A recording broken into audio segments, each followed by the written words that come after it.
আসসালামাইকুম আমার আপুরা ভাইরা দাদারা দিদিরা আজকে আমি বিলের শৈল মাছ রান্না করলাম। তার জন্য কড়াইতে তেল দিয়ে দিলাম। এখন এটার মধ্যে পেঁয়াজ কুচি দিয়ে দিলাম। পেঁয়াজ কুচি দিয়ে দিলাম।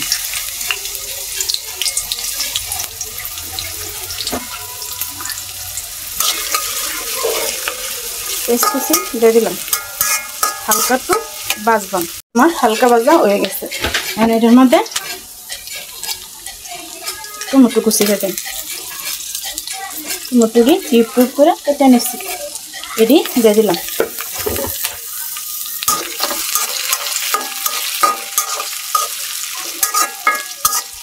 পেঁয়াজ বাটা দিয়ে দিলাম। সামান্য একটু জিরা বাটা।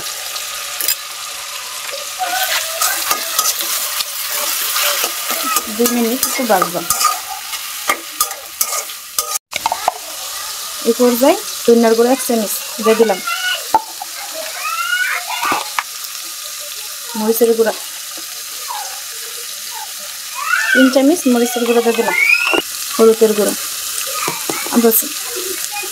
আধা চামচ হলুদের গুঁড়া দিয়ে দিলাম। পানি দিয়ে দিলাম মশলাটা কষানোর লেগে।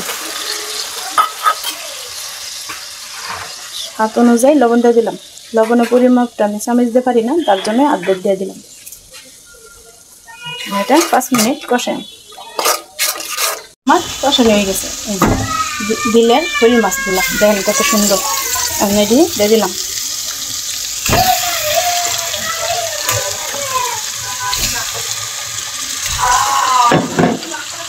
শৈল মাছগুলো মাশাআল্লাহ অনেক সুন্দর।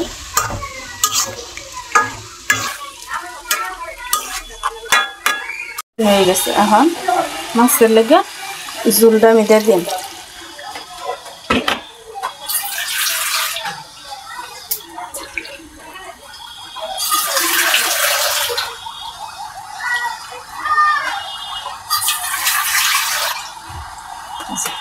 মাছের ঝোলটা দিয়ে দিলাম।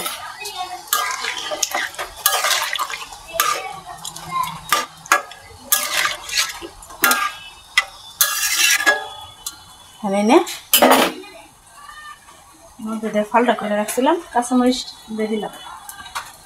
4-5টা কাঁচামরিচ আমি দিয়ে দিলাম।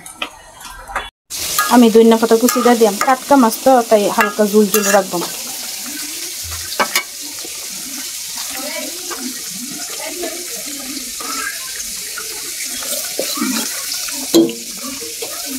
10 মিনিট পর আমার তরকারিটা হয়ে যাবে। তরকারিটা হয়ে গেছে। আমি এরকমই ঝোল রাখবো। তো ভিডিওটা দেখার জন্য অসংখ্য ধন্যবাদ। আল্লাহ হাফেজ।